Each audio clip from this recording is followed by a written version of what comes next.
নমস্কাৰ মোৰ চেনেললৈ সকলোকে স্বাগতম জনাইছো আশা কৰো আপোনালোক নিশ্চয় ভালে আছে আজিৰ ভিডিঅ'টোৰ টপিক হৈছে এবিধ সাধাৰণ বন যাৰ নাম হৈছে দুবৰি বন দুবৰি বনৰ 11টা চমৎকাৰী ঔষধি গুণ কি বেমাৰত দুবৰি বন কেনেকৈ খাব লাগে এনেকুৱা বহুতো জানিব লগা কথা আজিৰ ভিডিঅ'টো শ্বেয়াৰ কৰিম গতিকে ভিডিঅ'টো সম্পূৰ্ণকৈ চাব আৰু যদি ভাল পায় প্লিজ শ্বেয়াৰ কৰিব যাতে অসমৰ ৰাইজ উপকৃত হয়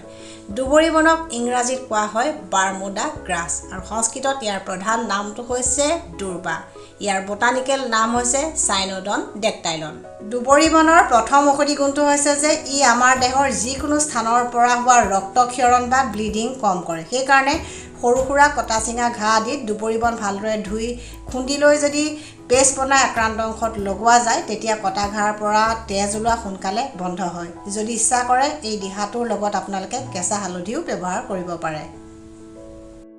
নাকৰ পৰা যদি কিবা কাৰণত কেতিয়াবা তেজ ওলায় তেতিয়া তাৎক্ষণিক চিকিৎসা হিচাপে দুবৰি বন ব্যৱহাৰ কৰিব পাৰি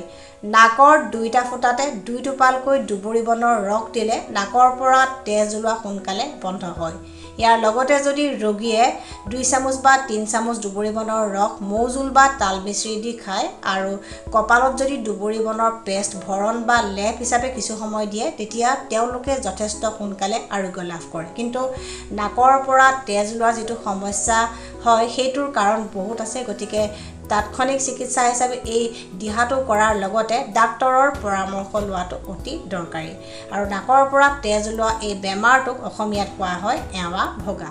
গাম ব্লিডিং বা দাঁতৰ আলুৰ পৰা তেজ ওলোৱা সমস্যাটো দুবৰি বন উপকাৰী যিসকলৰ এই সমস্যা আছে তেওঁলোকে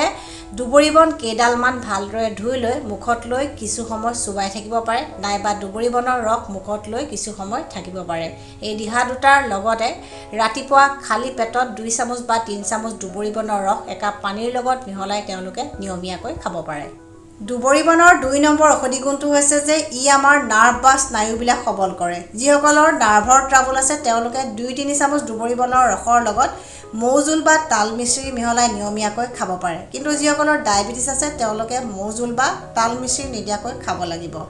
আৰু এই দিহাটোৰ লগতে ৰাতিপুৱা শুই উঠি যদি দুবৰি বনৰ দলিচাত খালী ভৰিৰে খোজকঢ়া যায় তেতিয়া নাৰ্ভ বা স্নায়ুবিলাক সবল হয় কাৰণ ভৰি আৰু ব্ৰেইনৰ ডাইৰেক্ট লিংক আছে বা সম্বন্ধ আছে দুবৰি বনৰ দলিচাত এনেদৰে খোজ কাঢ়িলে আমাৰ স্নায়ুবিলাক সবল হোৱাৰ উপৰিও ষ্ট্ৰেছ কম হয় আৰু টোপনি ভাল হয় অৱশ্যে এই দিহা দুটাৰ লগতে যদি মাজে সময়ে ব্ৰাহ্মী মানিমুনি নৰসিংহ আদি স্মৃতিশক্তি বৰ্ধক বনৌষধি বা বনশাকবিলাক খাই থকা যায় তেতিয়া আমাৰ মগজুৰ কাৰ্যক্ষমতা অটুট থাকে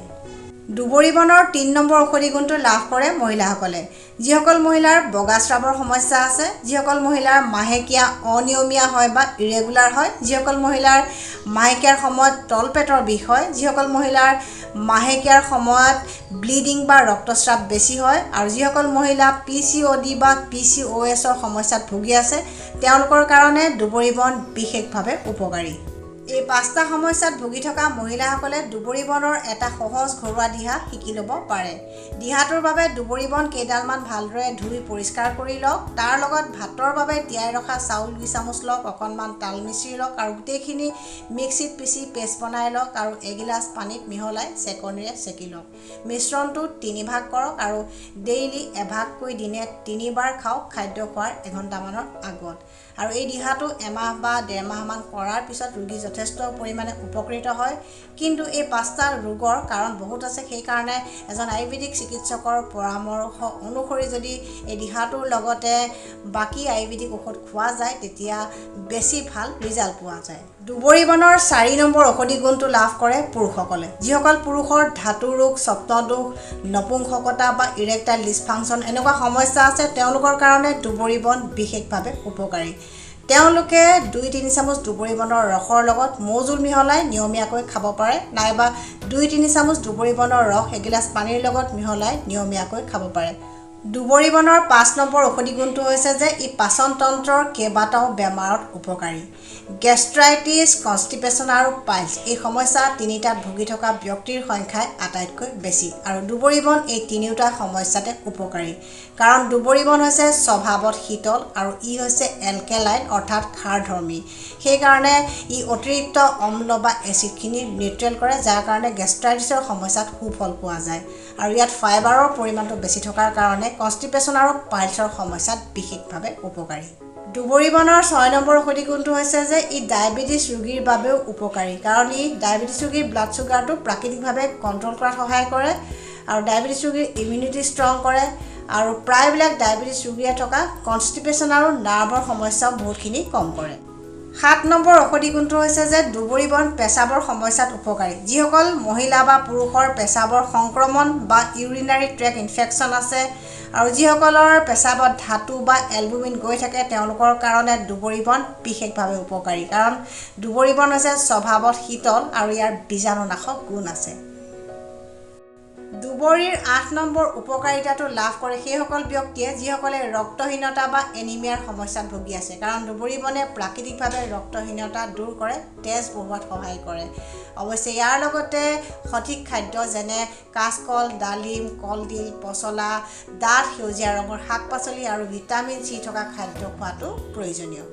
9 নম্বৰ ঔষধি গুণটো হৈছে যে ই লিভাৰ ফাংচন ভাল কৰে আৰু জণ্ডিছ আৰু ফেটি লিভাৰৰ সমস্যাটো দুবৰি বন উপকাৰী যিসকলৰ লিভাৰৰ ট্ৰাবল আছে তেওঁলোকে দুবৰি বনৰ চৰ্বত নিয়মীয়াকৈ খাব পাৰে বা দুবৰি বনৰ ৰস ভুই আমলখি বা বন আমলখিৰ ৰসৰ লগত মিহলাইও খাব পাৰে 10 নম্বৰ উপকাৰিতাটো হৈছে যে ই দেহৰ এক্সট্ৰা ফেট বা চৰ্বি কমাই ফিট ৰখাত সহায় কৰে যিসকলে দেহৰ এক্সট্ৰা ফেটখিনি কমাই ফিট থাকিব খোজে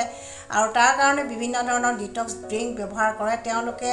নাৰিকলৰ পানীৰ লগত দুবৰি বনৰ ৰস 2 চামুচ বা 3 চামুচ মিহলাইও খাব পাৰে দুবৰিৰ 11 নম্বৰ ঔষধি গুণটো হৈছে যে ই আমাৰ দেহৰ ইমিউনিটি ষ্ট্ৰং কৰে কাৰণ ইয়াত এটা বিশেষ ধৰণৰ যৌগ আছে যাৰ নাম হৈছে CDPF অৰ্থাৎ চাইনডন ডেকটাইলন প্ৰটিন ফেকচন যিয়ে আমাৰ দেহৰ ইমিউনিটি বঢ়োৱাত সহায় কৰে